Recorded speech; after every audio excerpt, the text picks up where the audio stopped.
नमस्कार दोस्तों, all exam guide गुरु के यूट्यूब चैनल पर मेरा नाम है सुजीत पांडे और मैं आप सभी का बहुत बहुत स्वागत करता हूं।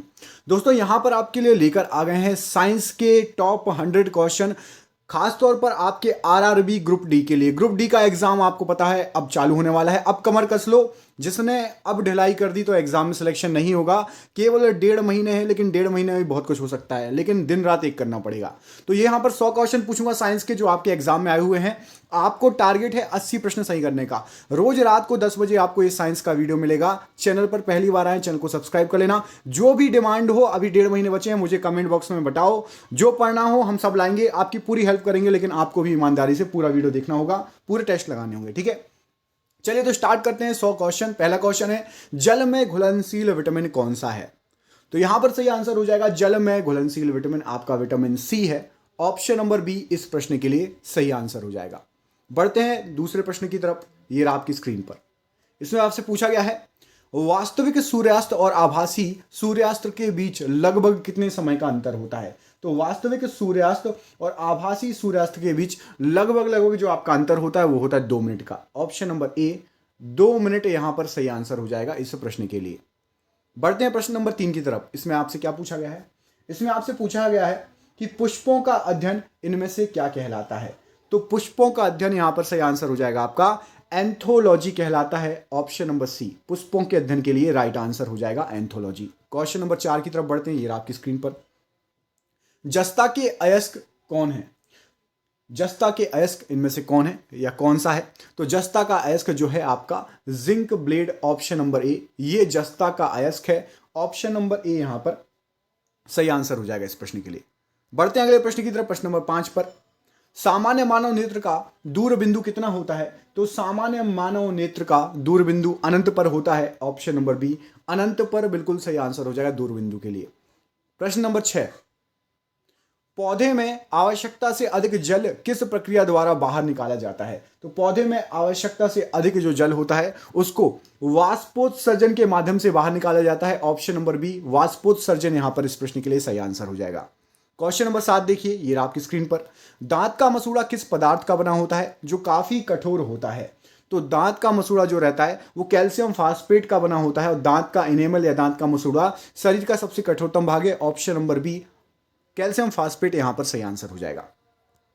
बढ़ते हैं अगले क्वेश्चन की तरफ। ये आपकी स्क्रीन पर, फोटोग्राफी में कौन सा अम्ल उपयोग किया जाता है? तो फोटोग्राफी में यहां पर सही आंसर हो जाएगा आपका ऑक्जेलिक अम्ल का यूज होता है। ऑप्शन नंबर बी ऑक्जेलिक अम्ल इस प्रश्न के लिए राइट आंसर हो जाएगा। अगले प्रश्न पर बढ़ते हैं, सिनेमा के पर्दे पर किस प्रकार का प्रतिबिंब बनता है? तो सिनेमा के पर्दे पर हमेशा वास्तविक प्रतिबिंब बनता है। ऑप्शन नंबर बी वास्तविक प्रतिबिंब यहां पर इस प्रश्न के लिए सही आंसर हो जाएगा। अगले क्वेश्चन पर बढ़ते हैं। ये आपकी स्क्रीन पर, निम्न में से किसे प्रकाश संश्लेषी अंगक कहते हैं? तो प्रकाश संश्लेषी अंगक यहां पर जो ऑप्शंस दिए गए हैं उसमें सही आंसर हो जाएगा पत्तियों को प्रकाश संश्लेषी अंगक कहते हैं। ऑप्शन नंबर ए राइट आंसर हो जाएगा। अगले प्रश्न पर बढ़ते हैं, इमली में कौन सा अम्ल पाया जाता है? तो इमली में आपका टार्टरिक अम्ल पाया जाता है। ऑप्शन नंबर बी टार्टरिक अम्ल यहां पर इस प्रश्न के लिए राइट आंसर हो जाएगा। अगले क्वेश्चन को देखिए, कौन रंग है जिसका खतरे के सिग्नल के लिए उपयोग होता है? बिल्कुल इजी क्वेश्चन है। तो हमेशा हर जगह लाल रंग का खतरे के लिए उपयोग होता है। ऑप्शन नंबर माफ कीजिएगा डी नहीं, बी नहीं, डी यहां पर सही आंसर हो जाएगा। बढ़ते हैं अगले प्रश्न की तरफ। ये रहा आपका अगला क्वेश्चन, पौधों में गैसों के आदान प्रदान के लिए क्या रहते हैं? तो गैसों के आदान प्रदान के लिए पौधों में रंध्र रहते हैं। ऑप्शन नंबर बी रंध्र यहां पर सही आंसर हो जाएगा इस प्रश्न के लिए। अगले क्वेश्चन में देखिए, उपचयन अपचयन अभिक्रिया को क्या कहा जाता है? तो उपचयन अपचयन अभिक्रिया को रेडॉक्स अभिक्रिया कहा जाता है। ऑप्शन नंबर बी रेडॉक्स अभिक्रिया यहां पर इस प्रश्न के लिए सही आंसर हो जाएगा। बढ़ते हैं अगले क्वेश्चन पर। ये रहा आपकी स्क्रीन पर। इसमें आपसे पूछा गया है, निम्नलिखित में से किसकी श्यानता अधिक है? तो निम्नलिखित में से आपका सही आंसर हो जाएगा शहद की श्यानता अधिक होगी। ऑप्शन नंबर सी शहद यहां पर इस प्रश्न के लिए सही आंसर हो जाएगा। अगला क्वेश्चन देखिए, किलोवाट घंटा किसका मात्रक होता है? तो किलोवाट घंटा जो होता है वो आपका ऊर्जा का मात्रक होता है, एनर्जी। ऑप्शन नंबर बी ऊर्जा का मात्रक होता है किलोवाट घंटा। अगला क्वेश्चन देखिए, दानेदार जस्ता पर तनु सल्फ्यूरिक अम्ल डालने पर कौन सी गैस उत्सर्जित होगी? तो दानेदार जस्ते पे यदि आप तनु सल्फ्यूरिक अम्ल डालोगे तो हाइड्रोजन गैस उत्पन्न होगी। ऑप्शन नंबर ए हाइड्रोजन गैस इस प्रश्न के लिए सही आंसर हो जाएगा। बढ़ते हैं अगले क्वेश्चन की तरफ। अगला क्वेश्चन ये रहा आपकी स्क्रीन पर। इसमें आपसे पूछा गया है फेफड़े का आकार कैसा होता है। तो हमारे शरीर का जो फेफड़ा होता है वो शंकुआकार का होता है। ऑप्शन नंबर सी, थोड़ा बहुत शंकुआकार टाइप का होता है फेफड़ा, आपने देखा होगा तो शंकुआकार यहां पर इस प्रश्न के लिए राइट आंसर है। अगला क्वेश्चन देखिए, विद्युत बल्ब का फिलामेंट किसका बना होता है। तो विद्युत बल्ब का फिलामेंट आज का सबसे इजी क्वेश्चन है, टंगस्टन का बना होता है। ऑप्शन नंबर सी, टंगस्टन यहां पर सही आंसर हो जाएगा। बढ़ते हैं अगले क्वेश्चन की तरफ। इसमें पूछा गया है सूर्य प्रकाश की उपस्थिति में पौधे CO2 और जल से अपना भोजन या ग्लूकोज तैयार करते हैं, यह कौन सी अभिक्रिया कहलाती है। तो इसको बोलते हैं प्रकाश रासायनिक अभिक्रिया। ऑप्शन नंबर सी, प्रकाश की उपस्थिति में रासायनिक अभिक्रिया करके भोजन बनाते हैं, इसलिए प्रकाश रासायनिक अभिक्रिया इस प्रश्न के लिए सही आंसर हो जाएगा। बढ़ते हैं अगले क्वेश्चन की तरफ। ये रहा आपकी स्क्रीन पर। इसमें पूछा गया है उच्च नाइट्रोजन सामग्री वाले कौन सा उर्वरक है, बताइए। तो उच्च नाइट्रोजन सामग्री वाला जो उर्वरक है उसका नाम है आपका ammonium nitrate. Option number C, ammonium nitrate यहां पर इस प्रश्न के लिए सही आंसर हो जाएगा।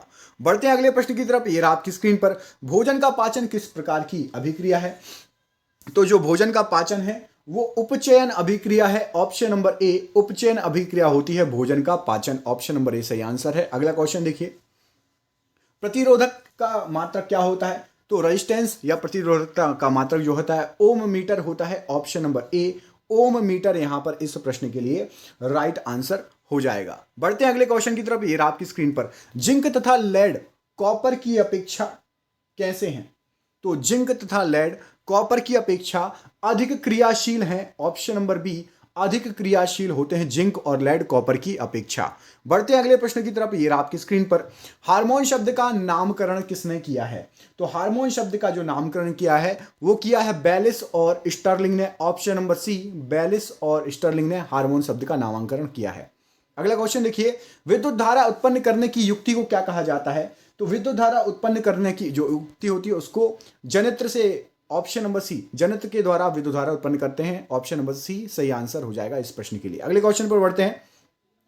अंगूर का किण्वन करना एक कौन सी क्रिया है। तो अंगूर का किण्वन होता है वो एक रासायनिक परिवर्तन है। ऑप्शन नंबर ए, अंगूर का किण्वन एक रासायनिक परिवर्तन कहलाता है। अगले प्रश्न पर बढ़ते हैं। ये आपकी स्क्रीन पर। हमारी हड्डियों और दांत आम तौर पर किस से बने होते हैं। तो हमारी हड्डियां और हमारे दांत जो होते हैं आमतौर पर ट्राई कैल्शियम फास्फेट से बने होते हैं। ऑप्शन नंबर ए, ट्राई कैल्शियम फास्फेट इस प्रश्न के लिए राइट आंसर हो जाएगा।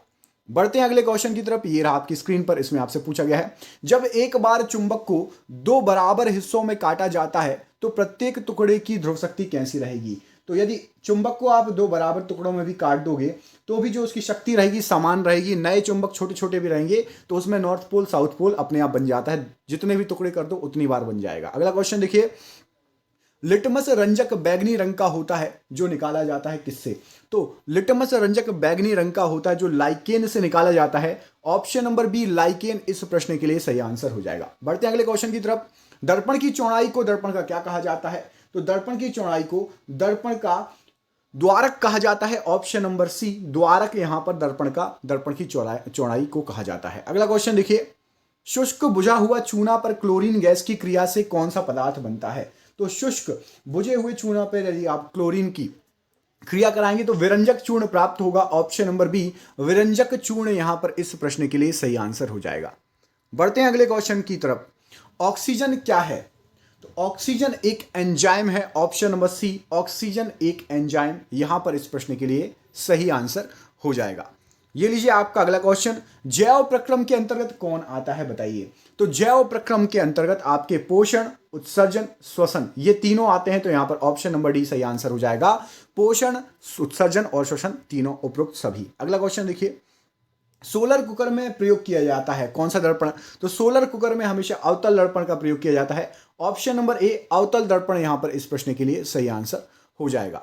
बढ़ते हैं अगले क्वेश्चन की तरफ। एक आम आदमी के रक्त का पीएच मान कितना होता है। तो एक आम आदमी के रक्त का जो पीएच मान होता है 7.35 से लेकर 7.45 तक के बीच में होता है। ऑप्शन नंबर सी, यहां पर आम आदमी के रक्त का पीएच मान राइट आंसर हो जाएगा। अगला क्वेश्चन देख लेते हैं। ये रहा आपकी स्क्रीन पर। इसमें आपसे पूछा गया है हल्दी, लिटमस पत्र आदि किस प्रकार का सूचक है। तो हल्दी, लिटमस पत्र, ये सभी एक प्राकृतिक सूचक है। ऑप्शन नंबर बी प्राकृतिक सूचक है हल्दी और लिटमस पत्र। अगला क्वेश्चन देखिए, ये आपकी स्क्रीन पर इसमें पूछा गया है, गोबर छत्ता किसके अंतर्गत आता है? तो गोबर छत्ता जो है एक मृत जीवी के अंतर्गत आता है। ऑप्शन नंबर सी मृत जीवी के अंतर्गत आता है गोबर छत्ता, याद रखिएगा। अगला क्वेश्चन देखिए, ये रहा आपकी स्क्रीन पर, इसमें पूछा गया है आपसे, रोगियों के नाक, कान, गले आदि की जांच के लिए डॉक्टर कौन सा लेंस प्रयोग करते हैं? तो रोगियों की नाक, कान, गले आदि की जांच के लिए डॉक्टर अवतल लेंस का अवतल दर्पण का प्रयोग करते हैं। ऑप्शन नंबर सी अवतल दर्पण यहां पर इस प्रश्न के लिए सही आंसर हो जाएगा, अवतल दर्पण। अगला क्वेश्चन देखिए, अपच का उपचार करने के लिए निम्नलिखित में से कौन सी औषधि कारगर होती है? तो अपच का उपचार करने के लिए एंटासिड का यूज किया जाता है। एंटासिड ऑप्शन नंबर ए अपच के लिए उपयोगी है और यूज की जाती है। अगला क्वेश्चन देखिए, वायुमंडल में सामान्यतः CO2 पाया जाता है कितने प्रतिशत? तो वायुमंडल में सामान्यतः जो CO2 पाया जाता है वो 0.03% पाया जाता है। ऑप्शन नंबर डी 0.03% सही आंसर हो जाएगा। अगला क्वेश्चन देखिए, इसमें पूछा गया है, निम्नलिखित पदार्थों में से किसके तापमान में वृद्धि के साथ प्रतिरोध कम हो जाता है? तो यहां पर जो ऑप्शंस दिए गए हैं, शुद्ध सिलिकॉन के अंदर तापमान की जैसी वृद्धि होगी और प्रतिरोध कम हो जाएगा। ऑप्शन नंबर ए शुद्ध सिलिकॉन बिल्कुल सही आंसर हो जाएगा। अगला क्वेश्चन देखिए, ये आपकी स्क्रीन पर, निम्न में कौन ऑक्सीकरण नहीं है? तो यहां पर जो ऑप्शंस दिए गए हैं उसमें से अवक्षेपण एक ऑक्सीकरण प्रक्रिया नहीं है, बाकी दहन, भोजन का पचना और श्वसन ये तीनों ऑक्सीकरण प्रक्रिया है, अवक्षेपण ऑक्सीकरण प्रक्रिया नहीं है। ऑप्शन नंबर बी सही आंसर है। अगला क्वेश्चन देखिए, छाया में पनपने वाले पौधों को क्या कहा जाता है? तो जो पौधे छाया में पनपते हैं उनको सियोकाइट्स पौधे कहा जाता है। ऑप्शन नंबर सी सियोकाइट्स पौधे छाया में पनपने वाले पौधे होते हैं। अगला क्वेश्चन देखिए, ये रहा आपकी स्क्रीन पर, इसमें आपसे पूछा गया है, मोटर गाड़ी के चालक के सामने लगा दर्पण कौन सा होता है? तो मोटर गाड़ी या हमारी बाइक के सामने जो शीशा लगा रहता है, ऐसे दोनों तरफ लगे रहते हैं ना दोनों शीशे, वो उत्तल दर्पण होते हैं, उसमें हमें बड़ी चीज भी छोटी दिखाई देती है। ऑप्शन नंबर सी उत्तल दर्पण यहां पर इस प्रश्न के लिए राइट आंसर हो जाएगा। अगला क्वेश्चन देखिए, ये आपकी स्क्रीन पर, प्राकृतिक गैस का दहन किस प्रकार का रासायनिक अभिक्रिया है? तो प्राकृतिक गैस की जो दहन होता है वो ऊष्माक्षेपी अभिक्रिया होती है। ऑप्शन नंबर सी ऊष्माक्षेपी अभिक्रिया यहां पर इस प्रश्न के लिए सही आंसर हो जाएगा।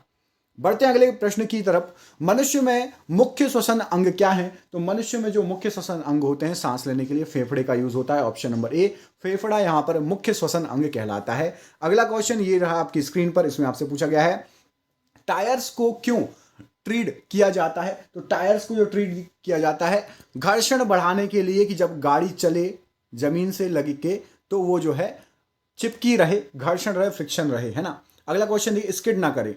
टॉर्च से किस प्रकार के प्रकाश पुंज की प्राप्ति होती है? तो टॉर्च से जो है आपका संसृत प्रकाश पुंज, ऑप्शन नंबर बी सही आंसर हो जाएगा। टॉर्च से प्रकाश पुंज प्राप्त होता है, टॉर्च से बिल्कुल सीधी आपने देखी होगी, है ना, रोशनी निकलती है। अगला क्वेश्चन देखिए, ये रहा आपकी स्क्रीन पर, सामान्य नेत्र की रेटिना पर बनने वाला प्रतिबिंब कैसा होता है? तो सामान्य नेत्र की रेटिना पर बनने वाला जो प्रतिबिंब होता है वो वास्तविक और उल्टा होता है। ऑप्शन नंबर सी वास्तविक और उल्टा राइट आंसर हो जाएगा। प्रश्न अगला ये रहा आपकी स्क्रीन पर, निम्न में से कौन सी बीमारी श्वसन तंत्र से संबंधित है, बताइए। तो निम्न में से जो आपको बीमारियां दी गई हैं, एक तो टीबी भी श्वसन तंत्र से संबंधित है और निमोनिया। ऑप्शन नंबर डी सही आंसर हो जाएगा, मतलब बी और सी दोनों। ऑप्शन नंबर डी यहां पर राइट आंसर हो जाएगा। टीबी और निमोनिया श्वसन तंत्र से संबंधित बीमारियां कहलाती हैं। कॉपर चूर्ण को वायु में गर्म करने पर उसके सतह पर कॉपर ऑक्साइड की परत जम जाती है, इस परत का रंग कैसा होता है? तो इस परत का रंग होता है, जो कॉपर ऑक्साइड होता है वो काले कलर की होती है। ऑप्शन नंबर ए कॉपर ऑक्साइड काले कलर की, ऑप्शन नंबर ए राइट आंसर है। अगला क्वेश्चन देखिए, नेत्र लेंस में समायोजन की क्रिया होती है। तो नेत्र लेंस में जो समायोजन की क्रिया होती है वो किसके द्वारा होती है? वो होती है सिलियरी पेशियों द्वारा। ऑप्शन नंबर सी, ये जो है नेत्र लेंस में समायोजन की क्रिया में भाग लेती हैं। अगला क्वेश्चन देखिए, मीथेन किसके वायुमंडल में मौजूद है? तो सबसे ज्यादा जो मीथेन है ना वो मंगल के वायुमंडल में मौजूद है। ऑप्शन नंबर मंगल यहां पर डी सही आंसर हो जाएगा, मौजूद है। अगला क्वेश्चन देखिए, ये आपकी स्क्रीन पर, शाक सब्जियों का विघटित होकर कंपोस्ट बनना किस अभिक्रिया का उदाहरण होता है? तो शाक सब्जियों का विघटित होकर कंपोस्ट बन जाती हैं। यदि आप कोई भी भाजी पत्ती या जो भी आप सब्जी वगैरह रहती हैं उनके डंठल वगैरह फेंक दो, धीरे धीरे कंपोस्ट बन जाती है, वो ऊष्माक्षेपी अभिक्रिया के कारण बन जाती है। ऑप्शन नंबर बी ऊष्माक्षेपी अभिक्रिया सही आंसर है। अगला क्वेश्चन देखिए, उच्च रक्तचाप की अवस्था को क्या कहा जाता है? तो उच्च रक्तचाप की अवस्था को हाइपरटेंशन कहा जाता है। ऑप्शन नंबर सी हाइपरटेंशन यहां पर इस प्रश्न के लिए सही आंसर हो जाएगा। अगला क्वेश्चन देखिए, किसी नेत्र का निकट बिंदु क्या है? तो किसी नेत्र का निकट बिंदु जो होता है वो 25 सेंटीमीटर लगभग होता है। ऑप्शन नंबर बी 25 सेंटीमीटर यहां पर इस प्रश्न के लिए सही आंसर हो जाएगा। क्वेश्चन नंबर अगला देखिए, सोडियम हाइड्रोक्साइड का पीएच मान कितना होता है? तो सोडियम हाइड्रोक्साइड का पीएच मान होता है 14। ऑप्शन नंबर डी 14 यहां पर सही आंसर हो जाएगा। कमेंट करके मुझे बताइए दूध का पीएच मान कितना होता है? दूध का पीएच मान और शुद्ध जल का पीएच मान दोनों का बताइए। शुद्ध जल और दूध, इन दोनों का पीएच मान मुझे कमेंट बॉक्स में कमेंट करके बताइए। देखते हैं आप लोगों में से किस किस को पता है। अगला क्वेश्चन देखिए, पृथक्करण का नियम किसने दिया था? तो पृथक्करण का जो नियम दिया गया वो मेंडल द्वारा दिया गया था। ऑप्शन नंबर सी मेंडल यहां पर इस प्रश्न के लिए राइट आंसर हो जाएगा। अगला क्वेश्चन देखिए, निकट दृष्टि दोष वाला व्यक्ति के चश्मे में क्या लगा होता है? तो निकट दृष्टि दोष वाले व्यक्ति के चश्मे में अवतल लेंस लगा होता है। ऑप्शन नंबर बी यहां पर अवतल लेंस इस प्रश्न के लिए राइट आंसर हो जाएगा। अगला क्वेश्चन देखिए, ये रहा आपकी स्क्रीन पर, मैग्नीशियम के रिबन के दहन होने पर किस प्रकृति की लौ उत्पन्न होती है? तो मैग्नीशियम का रिबन यदि दहन करोगे तो श्वेत चमकदार जो है लौ उत्पन्न उत्सर्जित होगी। ऑप्शन नंबर सी यहां पर इस प्रश्न के लिए राइट आंसर हो जाएगा। अगला क्वेश्चन देखिए, जीव विज्ञान शब्द का प्रयोग सर्वप्रथम किसने किया? तो जीव विज्ञान शब्द का जो सबसे पहले प्रयोग किया गया था वो लेमार्क और ट्रेविनस द्वारा किया गया था। ऑप्शन नंबर ए लेमार्क और ट्रेविनस सही आंसर हो जाएगा इस प्रश्न के लिए। अगले प्रश्न में पूछा गया, दीर्घ दृष्टि दोष वाला व्यक्ति के चश्मे में कौन सा लेंस लगा होता है? तो जिसको दीर्घ दृष्टि दोष हो उसके में उत्तल लेंस लगा रहेगा। ऑप्शन नंबर सी उत्तल लेंस यहां पर इस प्रश्न के लिए राइट आंसर हो जाएगा। अगला क्वेश्चन देखिए, सिरका में कौन सा अम्ल पाया जाता है? तो सिरका में यहां पर सही आंसर हो जाएगा एसिटिक अम्ल होता है सिरका में। ऑप्शन नंबर डी एसिटिक अम्ल इस प्रश्न के लिए राइट आंसर हो जाएगा। अगला क्वेश्चन देखिए, ब्रेन ट्यूमर को हटाने के लिए और कैंसर के इलाज में इस्तेमाल होने वाला आइसोटोप कौन सा होता है? तो ब्रेन ट्यूमर को हटाने के लिए और कैंसर को इलाज में जो है cobalt CO60 cobalt 60 option number D यहां पर सही आंसर हो जाएगा, यूज किया जाता है। अगला क्वेश्चन देखिए, जीव विज्ञान के जनक के नाम से कौन जाना जाता है? तो जीव विज्ञान के जनक के नाम से अरस्तु जाने जाते हैं। ऑप्शन नंबर सी अरस्तु सही आंसर हो जाएगा। अगला क्वेश्चन देखिए, ये आपकी स्क्रीन पर, तेज प्रकाश में पुतली का आकार कैसे हो जाता है? तो तेज प्रकाश होगा तो पुतली का आकार छोटा हो जाएगा। ऑप्शन नंबर बी छोटा यहां पर सही आंसर हो जाएगा। अगला क्वेश्चन देखिए, निम्न में कौन विजातीय यौगिक है?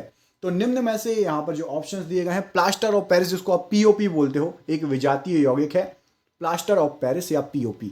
अगला क्वेश्चन देखिए, वनस्पति विज्ञान के जनक के नाम से जाने जाते हैं कौन? तो वनस्पति विज्ञान के जनक के नाम से जाने जाते हैं थियोफ्रेट्स। ऑप्शन नंबर ए। अगला क्वेश्चन देखिए, ये आपकी स्क्रीन पर, इसमें पूछा गया है, तेज प्रकाश में पुतली का आकार कैसा हो जाता है? तो तेज प्रकाश में पुतली का आकार छोटा हो जाता है। अभी आपको बताया थोड़ी देर पहले, है ना। क्वेश्चन वही है लेकिन अलग तरीके से पूछा गया है। हीमोग्लोबिन का संरचनात्मक घटक क्या है? तो हीमोग्लोबिन का संरचनात्मक घटक आप सभी को पता है, लोहा। ऑप्शन नंबर सी लोहा यहां पर सही आंसर हो जाएगा।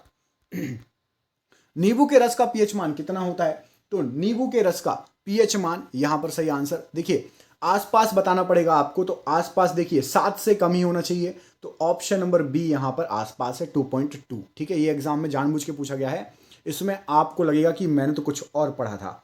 अगला क्वेश्चन देखिए, बॉटनी शब्द की उत्पत्ति किस भाषा से हुई है? तो बॉटनी शब्द की उत्पत्ति ग्रीक भाषा से हुई है। ऑप्शन नंबर ए ग्रीक भाषा यहां पर सही आंसर हो जाएगा। अगला क्वेश्चन देखिए, दूरदृष्टि दोष वाली आंखें साफ साफ देख सकती हैं क्या चीज? तो दूरदृष्टि दोष वाली आंखें जो है साफ साफ देख सकती हैं दूर की वस्तुओं को। उल्टा होता है, दूरदृष्टि दोष में आपको पास की वस्तुएं नहीं दिखती और निकट दृष्टि दोष में आपको निकट की वस्तुएं नहीं दिखती। अगला क्वेश्चन, मधुमक्खी के डंक मारने पर किस पदार्थ से उपचार करना लाभकारी होता है? तो बेकिंग सोडा, जैसे यदि मधुमक्खी काटे, घर में बेकिंग सोडा है तो उस पर आप लगा लीजिए। ऑप्शन नंबर ए बेकिंग सोडा।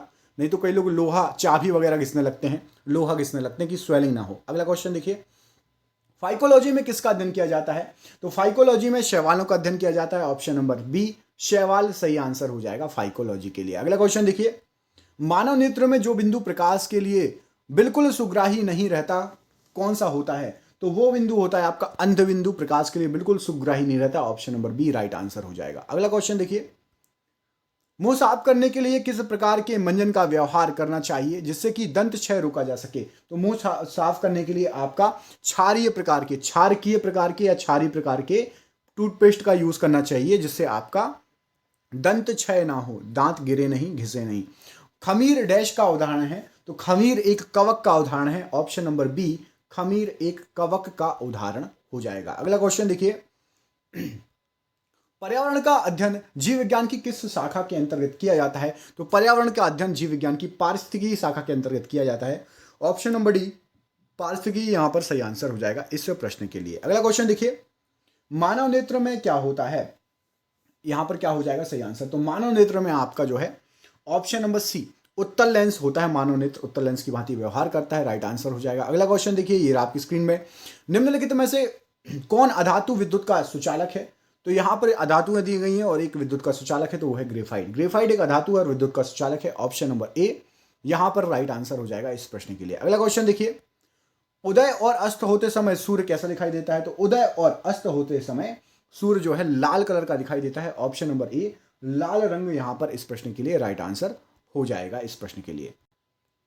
डेंड्रोलॉजी का संबंध किससे होता है? तो डेंड्रोलॉजी में आपका झाड़ियों का अध्ययन किया जाता है। एक होते हैं पेड़, है ना, उसके बाद जो छोटे छोटे पेड़ होते हैं उनको झाड़ियां बोलते हैं। जैसे चने, है ना, चने का क्या होता है, झाड़ होता है ना, चने का भी झाड़ नहीं होता, चने के पौधे होते हैं छोटे। एक पेड़ होते हैं, उसके बाद झाड़ होते हैं, उसके बाद बिल्कुल छोटे छोटे पौधे होते हैं। तो झाड़ियों का अध्ययन किया जाता है, डेंड्रोलॉजी का। बोलते हैं चने के झाड़ पर चढ़ा दिया, चने का झाड़ नहीं होता है ना, बिल्कुल छोटा पौधा होता है चने का। निम्नलिखित में से किस धातु को चाकू से काटा जा सकता है? तो चाकू से काटा जा सकता है, यहां पर सही आंसर हो जाएगा सोडियम को। Option number C sodium right answer हो जाएगा। अगला क्वेश्चन देखिए, सूक्ष्म जीव मिलते हैं कहां पर? तो सूक्ष्म जीव जो रहते हैं वो आपको रेतीली मिट्टी में भी मिलेंगे, लवण युक्त पानी में भी, दलदल भूमि में भी। ऑप्शन नंबर डी उपरोक्त सभी जगह आपको सूक्ष्म जीव मिल सकते हैं। अगला क्वेश्चन देखिए, विद्युत चुंबक बनाने के लिए प्रायः किस पदार्थ के छड़ का उपयोग किया जाता है? तो विद्युत चुंबक बनाने के लिए प्रायः जो है नर्म लोहे का उपयोग किया जाता है। ऑप्शन नंबर बी नर्म लोहा सही आंसर हो जाएगा। अगले प्रश्न पर बढ़ते हैं, आयनिक यौगिक के गलनांक एवं क्वथनांक कैसे होते हैं? तो आयनिक यौगिक का गलनांक और क्वथनांक दोनों आपके उच्च होंगे। ऑप्शन नंबर बी, है ना, गलनांक भी उच्च होगा और क्वथनांक भी आपका उच्च होगा, याद रखिएगा। अगला क्वेश्चन देखिए, साइनोकोबाल्मिन क्या होता है? तो साइनोकोबाल्मिन जो है वो विटामिन B12 है। Option number D vitamin B12 यहां पर सही आंसर हो जाएगा। अगला प्रश्न देखिए, विषाणु वृद्धि करता है किसमें? तो विषाणु जो है वो आपका जीवित कोशिका में वृद्धि करता है। ऑप्शन नंबर ए जीवित कोशिका यहां पर इस प्रश्न के लिए सही आंसर हो जाएगा। विद्युत चुंबकीय प्रेरण की खोज इनमें से किसने की? तो विद्युत चुंबकीय प्रेरण की जो खोज की थी वो फेराडे ने की थी। ऑप्शन नंबर सी फेराडे यहां पर इस प्रश्न के लिए राइट आंसर है। अगले प्रश्न में पूछा गया साबूदाना किससे बनाया जाता है? तो जो साबूदाना है वो आपका साइकस से बनाया जाता है। ऑप्शन नंबर डी साइकस यहां पर इस प्रश्न के लिए सही आंसर हो जाएगा। अगले प्रश्न पर बढ़ते हैं, फलों का अध्ययन क्या कहलाता है? तो फलों के अध्ययन को कहा जाता है pomology. Option number B pomology right answer हो जाएगा फलों के अध्ययन के लिए। अगले प्रश्न में पूछा गया है, मानव शरीर में कौन सी संरचना से अपेंडिक्स जुड़ा हुआ है? तो मानव शरीर में जो अपेंडिक्स है वो बड़ी आंत से जुड़ा हुआ है। ऑप्शन नंबर ए अपेंडिक्स बड़ी आंत राइट आंसर हो जाएगा। अगला क्वेश्चन देखिए, खाद्य पदार्थों का पौधे में स्थानांतरण का मुख्य रूप कौन सा होता है? तो खाद्य पदार्थों का जो है सुक्रोज के तहत जो है पौधे में स्थानांतरित होता है। ऑप्शन नंबर सी यहां पर सुक्रोज सही आंसर हो जाएगा इस प्रश्न के लिए। अगला क्वेश्चन देखिए, विद्युत मात्रा की इकाई क्या है? तो विद्युत मात्रा की इकाई आपकी एम्पियर होती है। ठीक है, एम्पियर, करंट की इकाई एम्पियर। ऑप्शन नंबर यहां पर सी सही आंसर हो जाएगा एम्पियर। मुझे कमेंट करके बताइए ओम किसकी इकाई है? ओम, ओम किसकी इकाई होती है? कमेंट बॉक्स में कमेंट करके बताइए। ठीक है, द्विनाम पद्धति के प्रतिपादक कौन है या प्रतिपालक कौन है? द्विनाम पद्धति लीनियस की देन है। ऑप्शन नंबर सी लीनियस यहां पर इस प्रश्न के लिए सही आंसर हो जाएगा। अगला क्वेश्चन देखिए, जीवाणु की खोज सर्वप्रथम किसने की? तो जीवाणु की खोज सर्वप्रथम की थी आपके, यहां पर सही आंसर हो जाएगा ऑप्शन नंबर ल्यूवेनहॉक। और ये था आपका 99वां क्वेश्चन। और ये रहा आज का आपका आखिरी क्वेश्चन। इसमें आपसे पूछा गया है, जिन पौधों पर बीज बनते हैं किंतु पुष्प नहीं लगते क्या कहलाते हैं? तो जिन पौधों पर बीज बनते हैं किंतु पुष्प नहीं लग पाते उनको अनावृत बीजी पौधे कहा जाता है। ऑप्शन नंबर डी अनावृत बीजी पौधे सही आंसर हो जाएगा। और ये रहा आपके लिए सरप्राइज क्वेश्चन। 101वां, इसका आंसर आप कमेंट बॉक्स में कमेंट करके दीजिए। जीवाणुओं की साधारण आकृति कैसी होती है? कमेंट बॉक्स में इसका आंसर जरूर दीजिएगा। जीवाणुओं की साधारण आकृति कैसी होती है? मैं 2 गलत ऑप्शन मिटा देता हूं, एक कॉमा वाला गलत है और दूसरा आपका सर्पिल।